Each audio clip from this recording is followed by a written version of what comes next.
Well, hey guys. I would like to thank everybody for coming today. Today we're going to do an information interview with Chris from Google. Hey there. Hey. Does anybody have any questions, my fellow students? I do. All right, go ahead, Shanti. How did you get into the Google industry?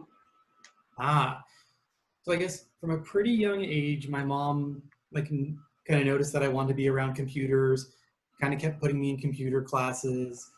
When I was still in middle school, she put me in college classes over at LA Mission College over here, and kind of just kept me nearby it. And so I always knew that I wanted to do something in that area. Kind of just kept finding more people, and I was like, all right, I'll learn how to do this. I'll come figure out how to set up someone's network. And just keep absorbing things and see what I like and what I don't like. And then went to Cal State Northridge, ended up doing my bachelor's degree there. Kind of felt like I wanted to learn more. So then I went to Santa Barbara and did my master's degree and then PhD.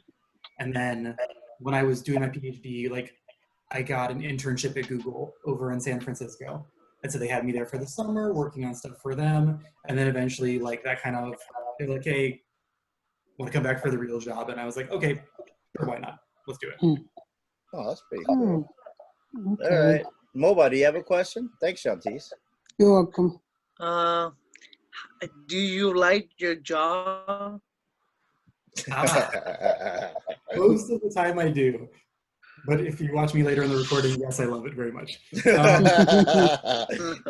Most of the time it's pretty good.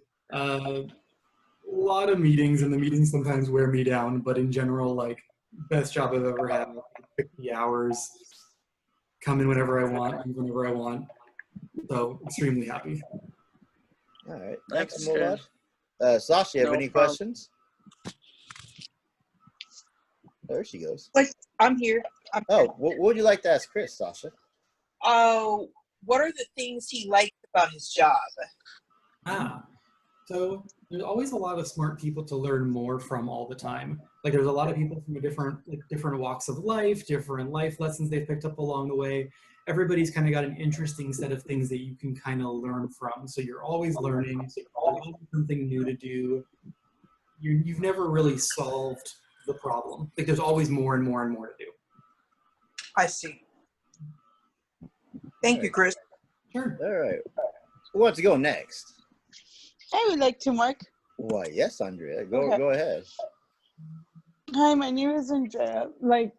The first thing that I did when I was in high school, I was in a computer class and a web design class. Ooh. Where you had to make what was it? Web design. Web design was when you had to make internet pages for yourself. Mm-hmm. And then in my computer class, I had to make sure that I was on task, that I had gotten all of my assignments done. And then that way, when I got my assignments done, I was able to have a little bit of free time to talk. That's about it. Oh, so is there anything you want to ask about Google? Or how Chris's day or things like that? Well, how is Google doing in this time? Ooh. I think we're pretty good. It's a tough time for everybody for sure. I think something that we're doing a lot is we're being pretty clear that we don't expect you to work at full power. We want you to take care of yourself. We want you to take care of your family. We want you to take care of people around you. So it's okay to kind of take it a little bit easy and just make sure you're taking care of yourself mentally, yourself physically. It's super easy to I wasn't exercising for a month or a month and a half because it was just oh, I'm inside this house all day. But then it's no, you actually probably should do that. Otherwise, I'm gonna go crazy. So we're all very good about that. And then we all kind of keep an eye on each other just to help each other out. So I think it's a hard time, but I think we're taking care of each other pretty well. Okay. Thanks, Andrea. And all right, Elijah, you want to go next? Sorry, guys. Hey, bud. Hey, can geez, I don't even know what question to ask. What year did you start the Google industry? So I think I started 6 years ago, so it would have been 2014. All right. Thanks, Elijah. Now let's go to Bryant. Good question. What's a good question? If you can pass for now, if you don't remember right now, you can think about it. I'll pass. All right, let's go to Wesley Merlin. Wesley. Okay. If you I'm not sure if you already answered, but what's your position at Google? Oh, yeah. So I am a staff software engineer. So I work on search. So basically, anything you type into Google search or anything you say to like a Google assistant, like it comes to my team and we have to figure out, what did it mean? What are you trying to do? How do we help give you that thing? And like in the early days of Google, it's like you just type the thing in and that's pretty much it. And you usually type it in, it's like in English or something. But like over the last 10, 15, 20 years, it's more complicated than that now, where it's like, especially if you have one of the Google assistants, you say something and it's like in Spanglish. So it's like part in English, part in Spanish. Or you're not saying a lot of words, but you want it just to figure out what you meant. So there's a bit more difficulty to kind of train that system and get it to figure out how to help you in the best way possible. I'm gonna mute. Sorry, hold on, Wesley. Go ahead, Wesley. Okay. So you figure out how to implement search functions. Yeah. So basically, we own what we call like natural language understanding. So it's just like we get like either a WAV file or we get the text that has like what the person said, and then it's like, okay, try to map this to like what their intention is. Like, I want to set a timer. I want to play some music. I want to book a taxi. Or just sometimes we kind of know what it is, but we need to ask you like, oh, you want to set a timer for 3:30. Is that 3:30 p.m.? Is that like tomorrow at 3:30? Like, don't want to ask you too many questions because then you'll get annoyed. But then like the minimum set of questions. It's kind of interesting how like I mean, do you sit there through many hours of video listening the different types of voices, or? So our group doesn't. They lock down a lot of that access pretty closely because they don't want like listen to this stuff. Like for privacy reasons, they say like only these set of people can listen to it, or these set of machines can like try to listen to it and figure out what is trying to be said. So they lock down access to that pretty hard. Sometimes that makes it harder to debug it when it goes wrong. But sometimes someone's like, this stupid thing doesn't work and didn't do the thing. Can't you figure it out? Yeah. Then we're not allowed to look at, you said like, oh, get me some food nearby. But then like where you were on the planet Earth when you made the request is pretty sensitive. So like, I can't look at that and I can't figure out where you made the request from. But maybe somebody else can look at that and say like, okay, this is why this isn't working the right way, but it's not something I'm allowed to see. Oh, okay. Wow, this is very fascinating. Let's go. Let's see who else we have here. Hey, Jackie, you there? Yes. All right, what would you like to ask, Jackie? What happened to Google Plus? That's my question. Huh? The Google Plus in social media, what happened to them? So I think Google Plus was 2012-ish, and it didn't have the number of users that they wanted to get on it. Like they were like, oh, it's going to be a big thing. It's going to like beat Facebook. It's going to take over the world, et cetera, et cetera. And I guess in my opinion, it didn't feel as natural as to like using Facebook or Instagram or these other things. But people didn't really get on it. People didn't really use it. They still do have it for businesses. So if you want to use it to connect people in your business together, you can do that. But they said for the outside world that like, it's not really catching on. So we'll kind of just work on other things. Are you guys model and bring back later on in the future? Sorry? Are you going to be modded to later on in the future? Like social media, not going to be a Google Plus? I don't know. Like, there's always somebody working on something, so I wouldn't be surprised if somebody tries something. But I don't think they want to go near it at the moment, because like we've been looking at like Facebook a lot, and Facebook is like in the news all the time for like oh, is social media too big? Is it too powerful? Is it too pervasive into our lives? And so we don't end up in a lot of those conversations because like we just don't have a social network presence in the same way.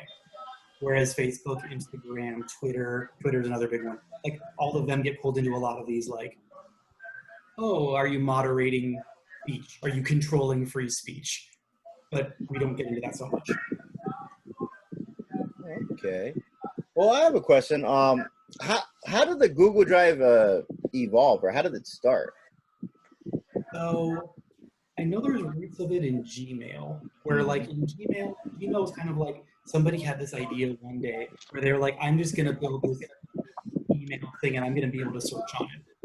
And at the time, their bosses and those people were like, no, we just do search. We don't really do email. So like, I don't really see the value in it. But like, if you want to do it, like it's a good country go for it. So this person was like, okay, I really believe that searching through email is a lot like searching through the internet. So we're just gonna go build it.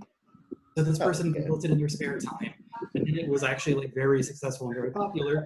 They kind of built that out, and then like they looked at this and kind of said like, okay, where do we go from here? What do we do from here? And like something like I saw before Google was like, oh, everybody is like trying to buy Microsoft Word, and it's pretty expensive. And especially for a student, it's like the cheapest version was like $100, $150 for the student version. But then Google came along and was like, oh, we can just do this for free. And then like, just give this out and try to like use it on your computer. And then you don't have to worry about, did I save it? Did I lose the backup? Like things that we would run into all the time, over and over and over again. And so they were like, oh, we can very quickly like do good things for people and get this out there and try to help people out. Oh, okay. All right, so that's what we're gonna do, guys. I'm gonna mute everybody and we'll do a turn base, okay? All right. Okay. Let me hold on, and then you raise your hand. That way we don't hear any background noises. Okay. Hold on here. Okay, can you hear me, Chris? Yep. Okay, good. Okay. Does anybody else want to ask another question before I ask a question? If you do, unmute yourself. Okay, I'll unmute you, Mobad. Okay, Mobad, you're on. Yes. Hi, Chris. Hey. I want to know when I go to copy a picture, I go copy and paste, but sometimes on the picture it doesn't let you to copy that picture. So I think it depends on the app and it depends on the website. Some places can disable that functionality. Like sometimes there's like I think we had a court case maybe a year or two ago where it was like if we link to images directly, then the people in the middle, like who actually host the web page, were concerned that they were kind of getting cut out of the loop, and they really want to force you to go to that web page, look at the ads, and like go to see the full experience in their eyes. So like they would disable that kind of functionality for letting you copy and paste it, or trying to take it without their permission. Oh, that's interesting. Okay, thank you. Sure. Let me see here. Mobile. Yeah. When you copy and paste, you need to make sure, well, when it comes from an iPhone, you need to make sure that you click on both buttons to save that image. And then that way, when you save that image, you can copy it. Okay, thank you. Oh, thanks, Andrea. You're welcome, Mobile. I have a question, Chris. Oh, go ahead, Andrea. Go ahead. I'm always there to help like I know how to like copy a photo. Like I click on both of the sides since I have the iPhone 10 XR, and I click on both sides and it just saves the image. Oh, okay. Excellent. Now we have Shantice. Let me unmute Shantice. Go ahead, Shantice.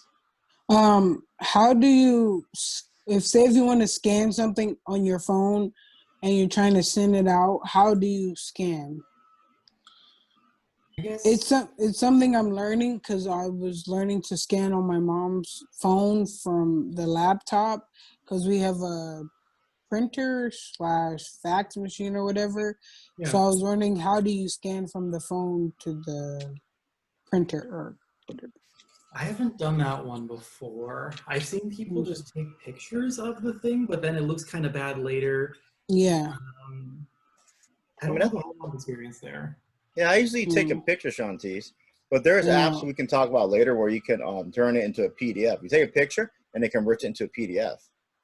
Well, I think I've been learning how to do that because I've been sending like important papers to my uncle, Yes. and I didn't know how to scan. And then my uncle was like, I learned how to do it step by step. You go Mhm. on the computer, Yes. you download the app. I Mhm. think it's called HP something, Mhm. and you click on scan. And I'm learning how to scan stuff, Mark. Oh, that's pretty sweet.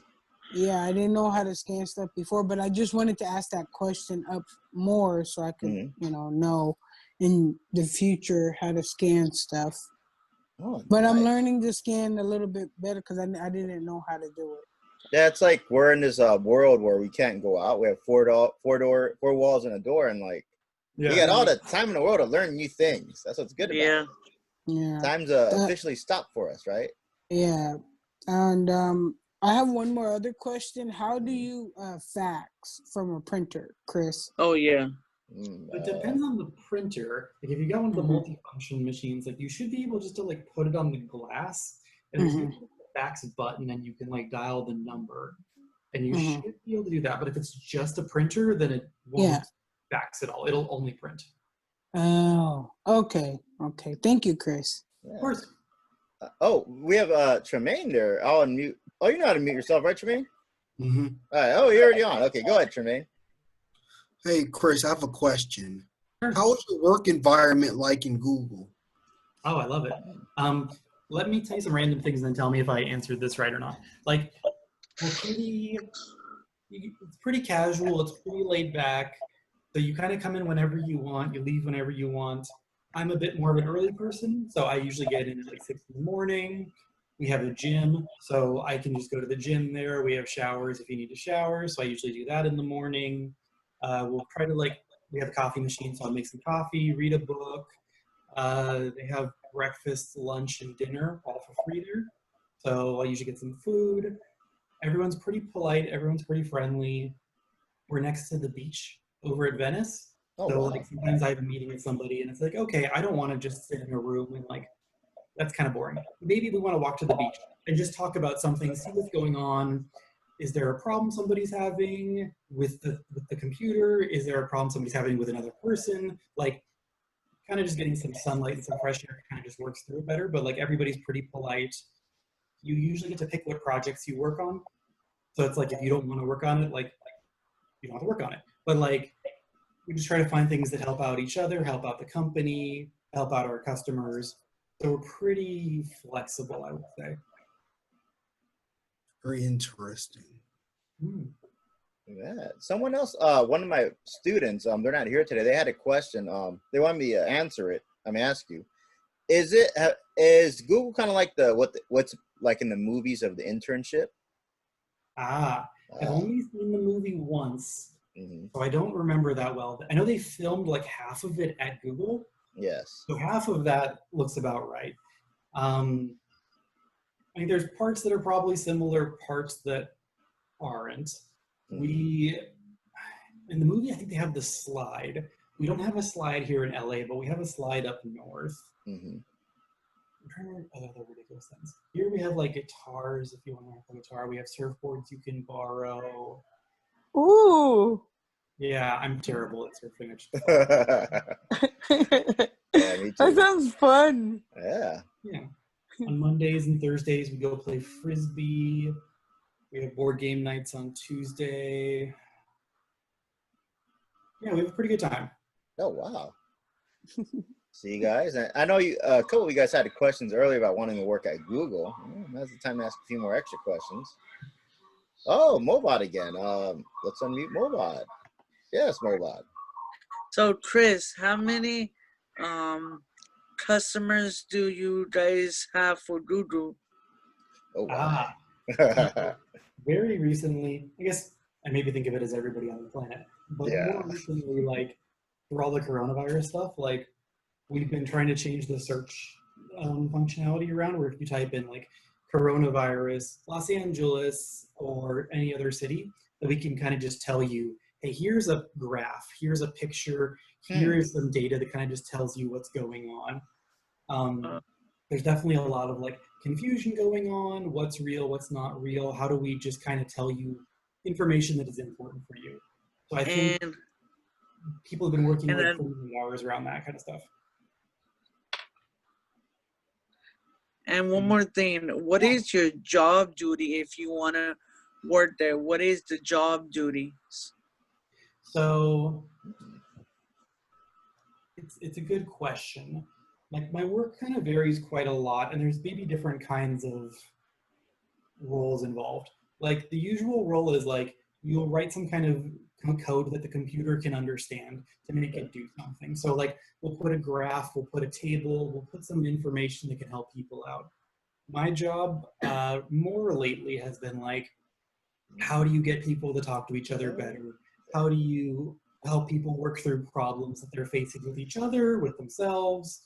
The company's pretty big, so there's like hundreds of thousands of people that work at Google. But then at that level, it's just like, okay, these people in LA are having some kind of disagreement with the people in New York, or we're having disagreement with the people in Europe. So then it's like, okay, we just get the people together, can't put them all in the same room because they're too far away. But like you have a call like this and you say like, okay, what's really going on here? How do we help people out? What are the important things people care about?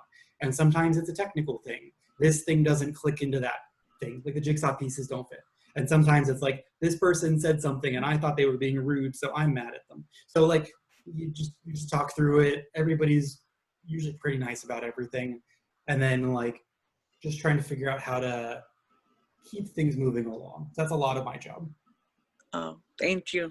Sure. So it's a team player. It's definitely a team player environment. Absolutely. Wow. First, Tremaine has another question. Let me unmute Tremaine here. Oh, well, Tremaine knows how to do it. Oh, okay, go. Yes, Tremaine, please. Hey, Chris, one more question before I turn it to Mark. Sure. What can people do to possibly get fired from Google? Whoa. That's a hot topic. Too morbid? Yeah. Do you want to take it or should we just pass? I can take it if you want. Oh yeah, go for it. That Sure. was interesting. Okay. There's probably 2 or 3 categories of things that are there's I think 2 fast paths if you want to get fired, and then there's 1 slower path. The slower path is not as exciting. The slower path is like you are not like you're like, okay, I'm gonna do this work, and then like you're not doing it for a really long time. Like if you said I'm gonna do this by Friday and you don't get it done until Monday, whatever, not a big deal. Like this happens all the time. But if you have this like long history of like just nothing is getting done for a very, very, very long time, then it's like we try to help you, we try to figure it out, and if it's really not happening after a long time, then like that's the slow path to getting out. There's faster paths. One of the fastest paths is like the company gives you a lot of secrets to hold on to. And if you like take one of these secrets and then you make it public, that's a really fast path to like getting fired. And then the other fast path is like sexual harassment. So like any kind of like unwanted attention that really is unwanted is a super fast path to getting out. Oh wow, that was good question there, Tremaine, and thank you, Chris, for that part. Of course. Sasha, we have Sasha that's next. Let me unmute Sasha, yeah? I unmute myself. Oh, nice. Yes, Miss Jane Bond, please go.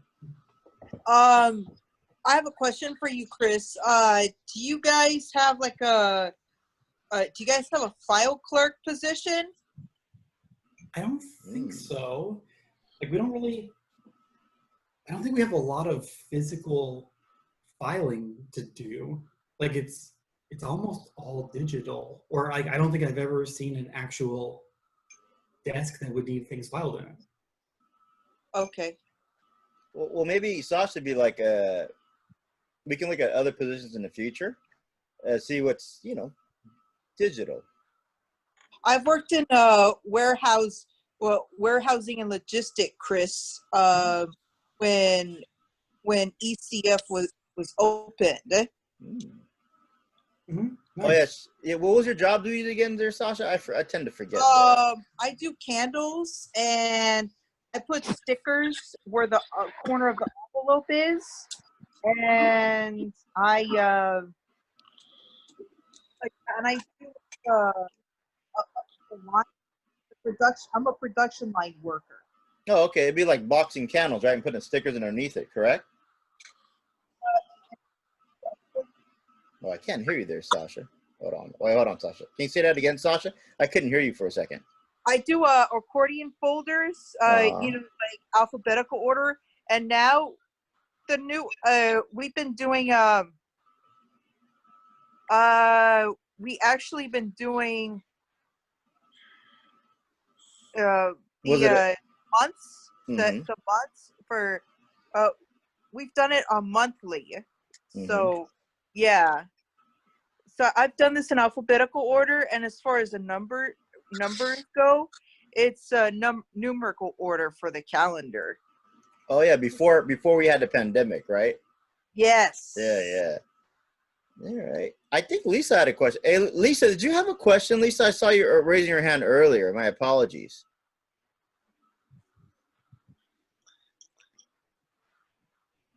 Let me in. You got Yeah, it? hello, Chris. Hi there. My question is, my question is how can you make the Google the better for voice commands, the better for voice commands for people with people who have speech impairments. Ooh. So this has been a pretty hot area of research lately. I think I'm pretty sure we've announced some stuff here this year, maybe last year, where there's like when they started off with the Google Assistant and a lot of the Google Voice stuff, it was like they had just trained it on one set of people with one set of voices. And then it kind of was not really so much of a surprise that it worked pretty well for them, but then it works kind of bad for people that don't have that exact same voice structure. So they've been trying to focus a lot harder in the last year or two on like really getting a diverse set of like input samples of saying like, we want to have everybody's way that they talk and use the Google Assistant and then train the Google Assistant based on that. So if you talk that's not like the thing that they've recorded in the database, that we can handle those things a lot better. So it's really getting more diverse samples from diverse cultures and diverse peoples. And then like, that would make the Google Assistant a lot better for those kind of cases. Okay, and my second question is how come I see funny pictures for Google? Sorry? Okay, I see some pretty pictures in the spelling of Google. Right now, it kind of looks like a cat. Oh. A cat, the kicking the O. Yeah. Oh yeah, that's interesting. Yeah. I think I highlighted the text today, and they used an old one from 2016. It was like their old Halloween picture. Mm-hmm. They usually mix it up every day and try to like surface like what's interesting about today in history. Who is somebody that did something today that was like pretty interesting, and just try to get good representation about like what have people done and contributed. Because I like the cat picture. Yeah, me too. I never thought about that. How like when you go to Google and they have a different image on it. That's great, Lisa. Ooh. All right. I can ask more questions, but if you guys have more, please go. Cause I have a no. All right. So here's my question. Can you talk about the high level stuff that you're working on right now? That's related or not related? Sure. Oh, nice. So right now, like we own this natural language understanding like platform. Mm-hmm. So people want to use Google Assistant to play music. They want to use it to set timers and alarms for their like waking up and going to sleep.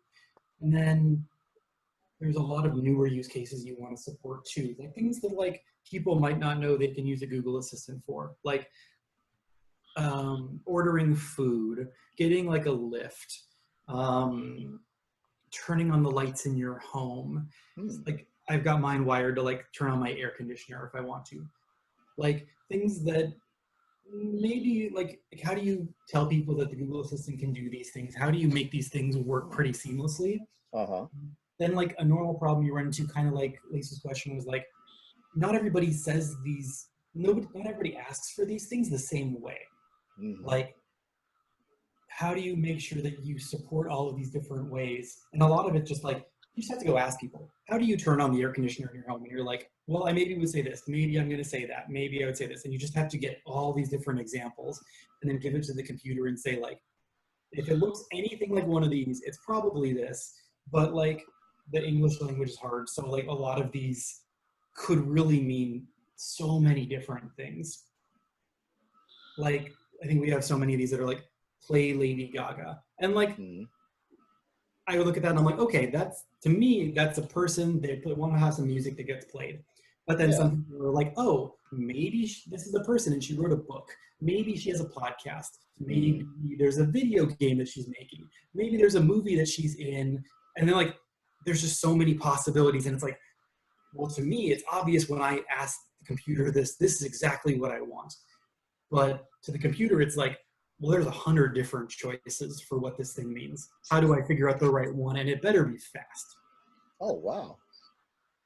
So it'd be like, say, for example, would it get confused if you say like a aunt or versus aunt, that kind of deal? That can do it.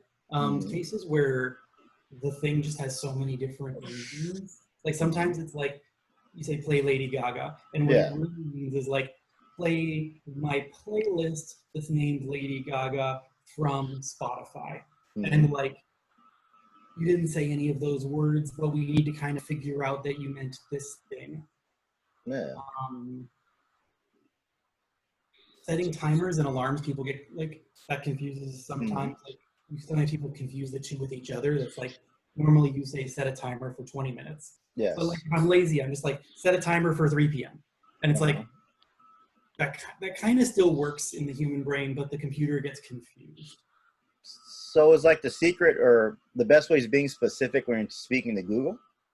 Yeah, like giving it the most information is good. But on the other hand, some people don't want to do that. Like, I don't want to do that. Like, I want to just say, like, I'm in a rush. I'm like, just do the thing. And then sometimes it's like, I don't know what you're talking about. There's like 10 different ways to say this thing.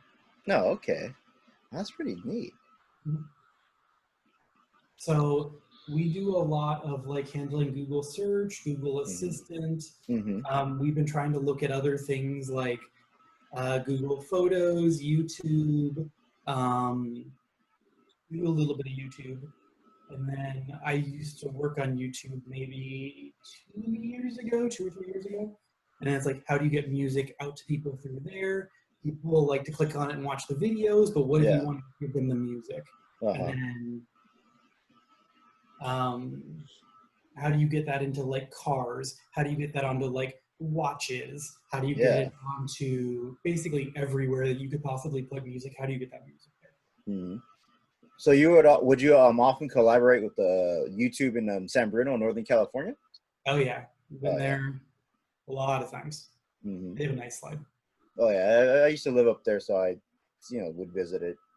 Nice. It's next to there's a Walmart headquarters right there, guys, and there's like a little plaza where Starbucks and a Taekwondo gym. You get Carl's Jr., I think, too. Yeah, Carl's Jr., and then there's like another Molly Stone's. There you go. Yeah. That's interesting, guys. Beautiful building, and I believe there's like a place for the employees to go hang out like in the back or something.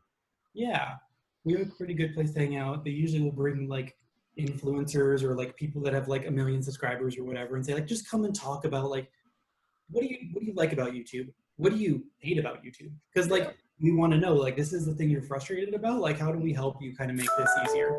Yeah. That's pretty neat. Let's see, you mentioned that, let's see, we got, well, there's another question we had, another person wanted to ask, the data centers. Could you talk about that a little bit? Sure. I don't know a whole lot about them, but from what I've seen, We've got, I forget how many of them, but we've got some hundreds of data centers all over the world. So we try to make sure that the machine is basically as close to you as possible, so that whenever you type something into Google search or say something to the Google Assistant, like it goes as fast as like to the closest machine as possible. So we're recently like adding a lot of machines in Asia, a lot of machines in South America, just so that if you're in one of these places that is not America, like you get a pretty good experience. Yeah.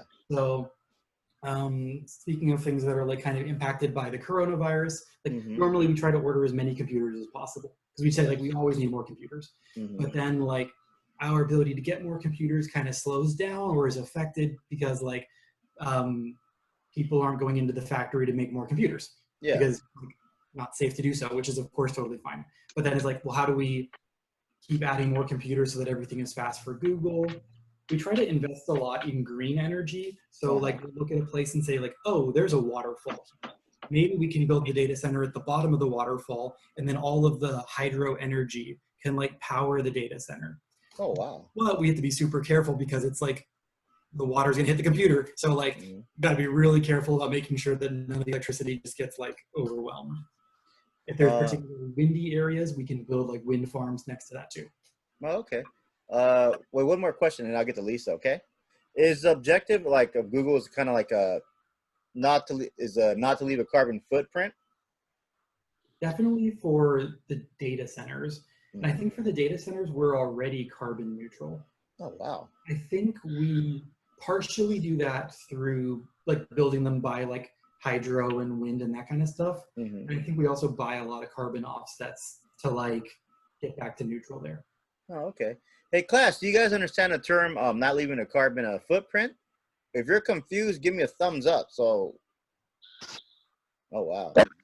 You might, Chris, is it okay if you give an example? What is a carbon footprint? Sure.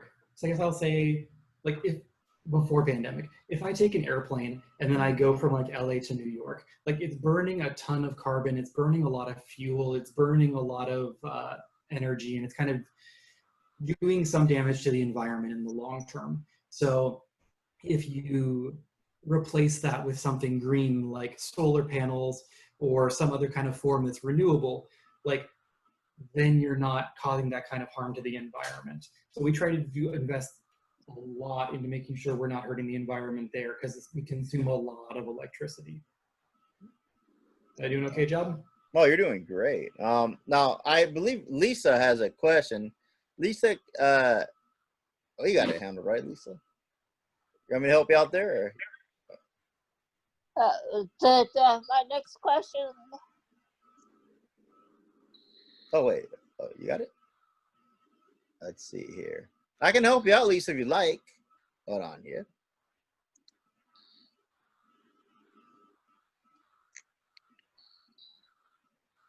Oh, okay, Lisa, I'm going to mute you again. Hold on. Don't do anything, Lisa. Hold still. Hold on, Lisa. I'm going to handle you right now. Okay, Lisa, I've muted. You're good to go.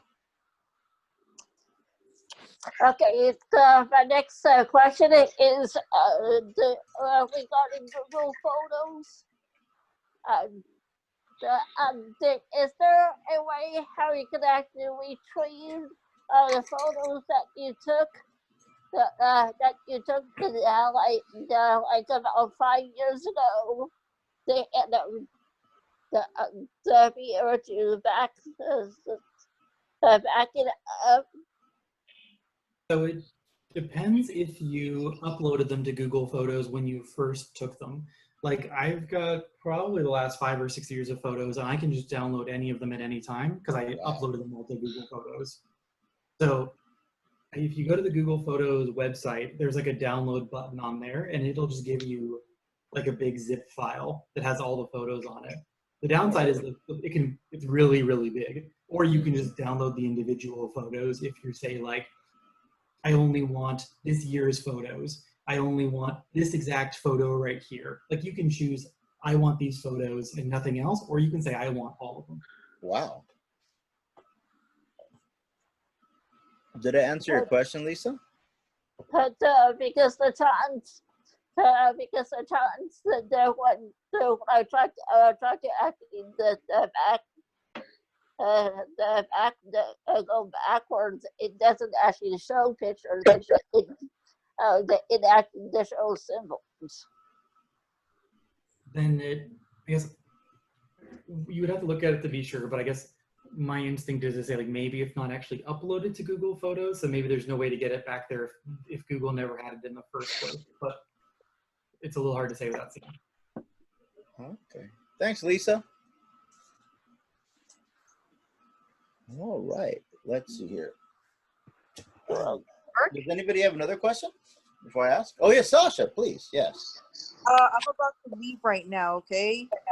Thank you, Sasha. We will see you later then. I'll see you. No, I need to charge my phone. Oh my. So Okay. I'll see you guys Friday. Yeah. Yes. Okay. Let's wave bye to Sasha. Bye. Bye. Nice meeting you. Hi, Sasha. Hey, Mark. Yes. I have to use the restroom, so can you warp me back in after? Yeah, I'll warp you back in. That's fine. All right. Yeah, go ahead. I have to charge my phone too. Yeah, go right ahead. Yeah. Thanks, Mark. Yes. I'm just waiting for the right moment. Oh, okay.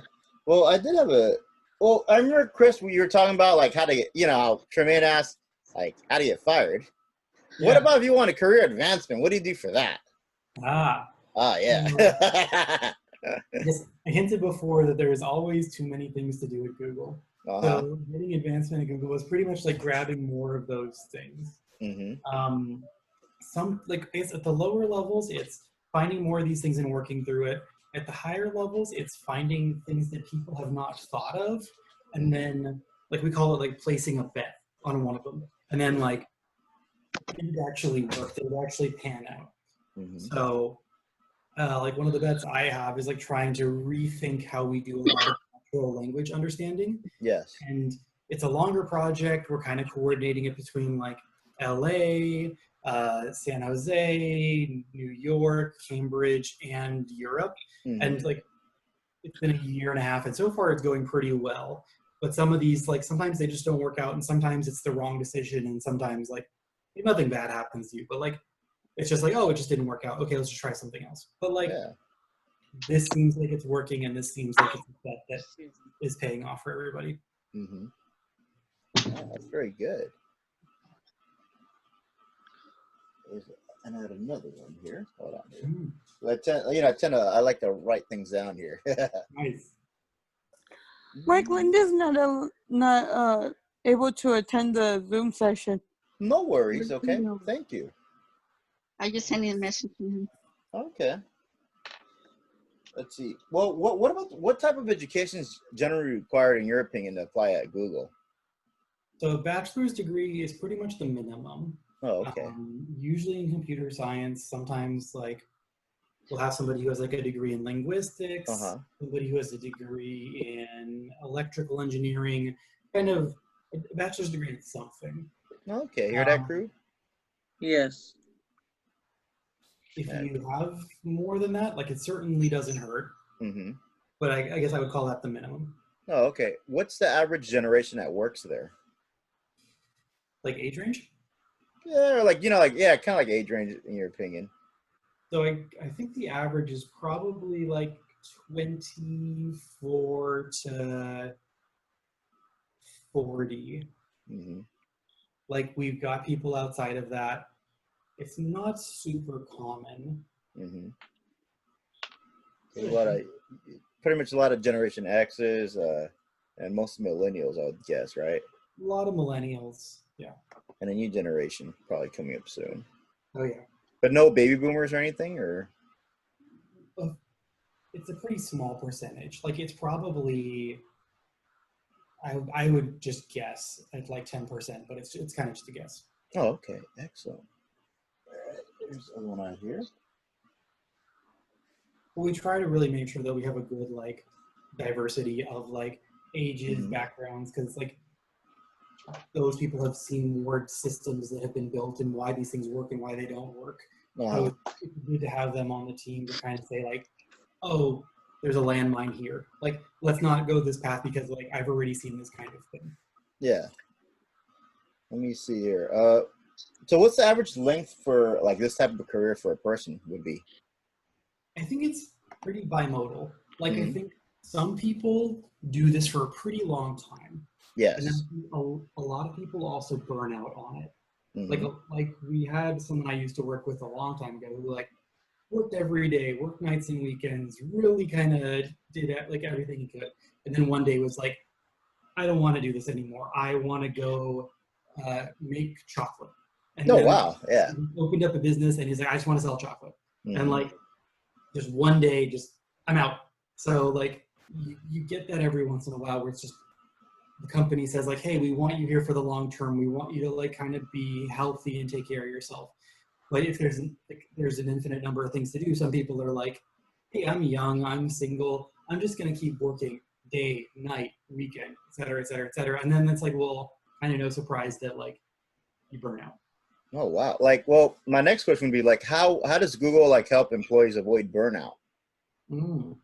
So like as a manager, I'm pretty direct with people that I work with. It's just like, hey, I think you're working a little too hard lately. Hey, I think you're kind of burning the midnight oil a little too much. Like, take it easy a little bit.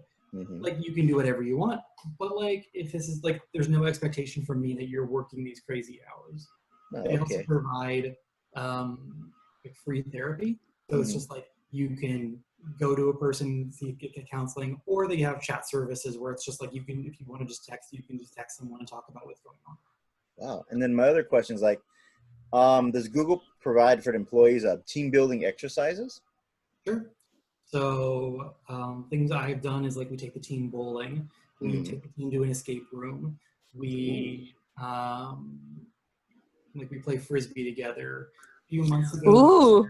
an Olympic volleyball player, and Uh-huh. then she taught us like, hey, here's how you hit the volleyball, and like I can't hit a volleyball, but like other people are pretty good at hitting the volleyball, and they say like, okay, like you're just gonna go to the sand, hit the volleyball, and you're gonna play a game with your team, and then like we're all terrible, but like we have a good time with it at least. Mm-hmm. That's it. Like, can you talk more about the escape room? Like, how does that even work? Yeah, so like they'll get us a bus, and then like they'll say, okay, we're going to downtown LA, and Yeah. then there's a place in downtown LA, and they'll say, like, okay, we'll get you guys some lunch, we'll get you Uh-huh. guys some like, refreshments, and then we'll break you up into like 3 teams because they Mhm. only can take like 10 people in a room. So then it's like, and there's like 30 or 40 of us. So they Oh, say, wow. okay, your 10 people are up, go solve this. And like sometimes we were a little careful with who we put in the teams because it's like this person's a little bit of a hothead. This person has a little Yes. bit of personality. And then Mhm. sometimes we're like, yeah, let's just see Yeah. what happens. And like, Like, if it can go. like in your opinion, does the team building exercises help employees improve the relationship after it's done? Yeah, like I think it's like you're going through something together with somebody else on the team. Mhm. It's like the person is a less faceless. Like it's Yeah. easy to say like, oh, this person's just an email, this person's just a name, but like actually going there in person and seeing them and talking with them like helps build that up. So like my team will go like buy a ticket to New York, and then we go see our partner team over there, and we're like, hey, we're Mhm. just gonna hang out for a week, and like from the company's point of view, they're like, oh, it's only a couple grand, and it helps make sure that no major mess ups happen in the future. And Mhm. then for me, it's like, oh, that's a lot of money. But for them, they're like, that's cheap compared to like you blow up one of the servers and then like the company loses millions of dollars. Yeah, I get you. Yeah. So it does make a big difference. Yeah. All right. Let's see. I have another one here. Let's see. Have you ever mentored someone in your career? Sure. I've got 2 or 3 mentees right now, and I think I've probably had a dozen total. Oh, wow. Like, how did that work? Did they approach you or you approach them, or It's how a did the little whole, bit. yeah? Like, I think sometimes like whenever we have somebody new join the team, we'll Yes. try to get them paired up with somebody who's not on the team. Like we have like a Mhm. sister team, and we kind of say like, okay, we'll kind of keep an eye on your new person that shows up, and you keep an eye on our new person that shows up. Because Mhm. sometimes like you're having a hard time when you first join because you're like, I can't figure this out, I can't figure that out. And Yeah. you feel a little nervous about asking your boss because you're like, oh, I don't want to look dumb in front of my boss. And Yeah. really, we don't care. But you're like, oh, I don't want to look dumb.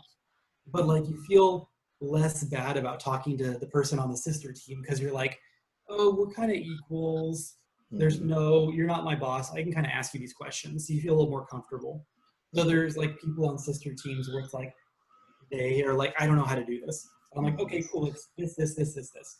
Yeah. Or, hey, I'm really stressed out about this. Let's go get some coffee. So like we have 2 or 3 baristas. So they'll make you coffee. Or we have a tea room and they make you tea. And it's just like, okay, let's just talk. Let's just see what's going on. You're mad at somebody. How do we talk and work through this? And a lot of these problems look similar at the end of the day. So it's like, okay, we need to agree on something. Well, why don't you go write a Google Doc that says like, here's what I want to do. Here's what you want to do. How do we agree on something? Oh, wow.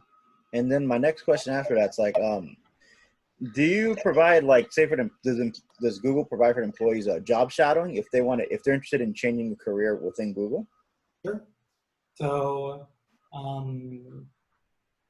I think a couple of times I've done this. You can.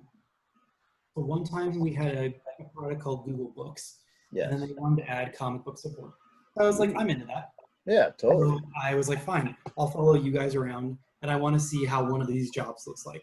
And it's like you sit in the meetings, you kind of do what the other people are doing, and there were lots of parts that were interesting, and then there were parts where it was like, I'm not really sure that I'm super into this.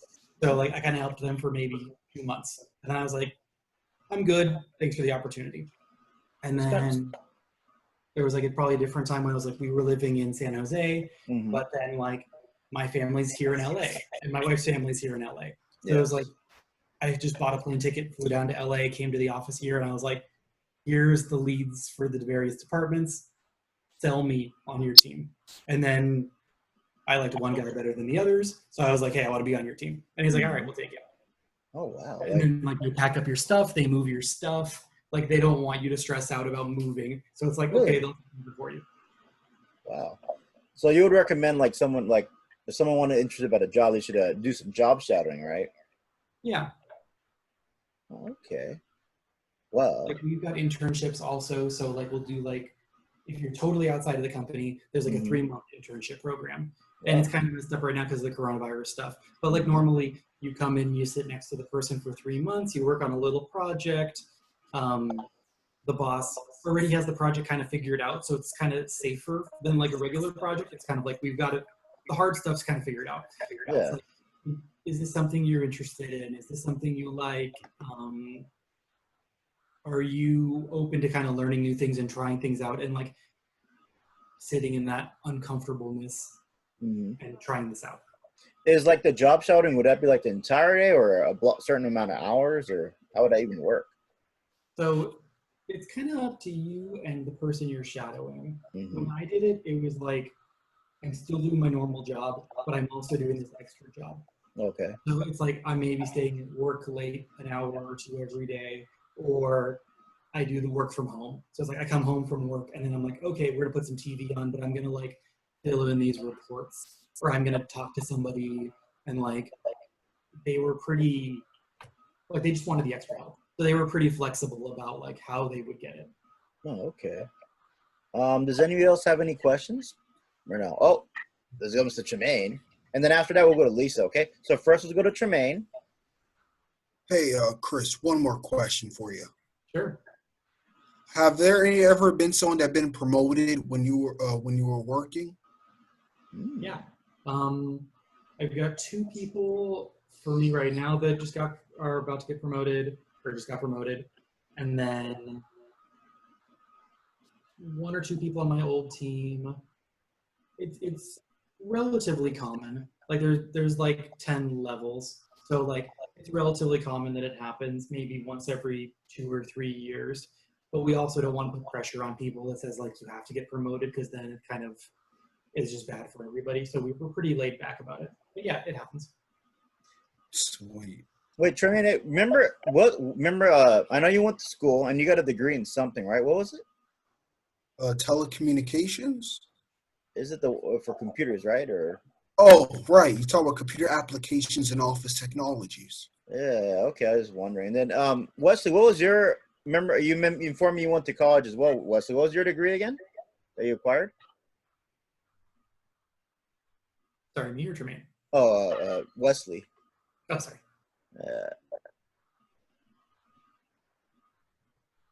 We'll get back to Wesley in a sec then. Now I know Lisa had a question. Lisa, the floor is yours. If you can unmute yourself, or I'll do it for you. Oh, I'm sorry. I got an associate degree in liberal arts. Oh, what about the other one? Is it C++? A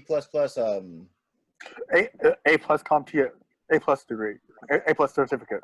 Oh, okay, excellent. Thanks, Wesley. So Lisa, you had a question, right, Lisa, or no? Let me hold on there. I'll mute you, Lisa. I got you covered. All right, Lisa. How come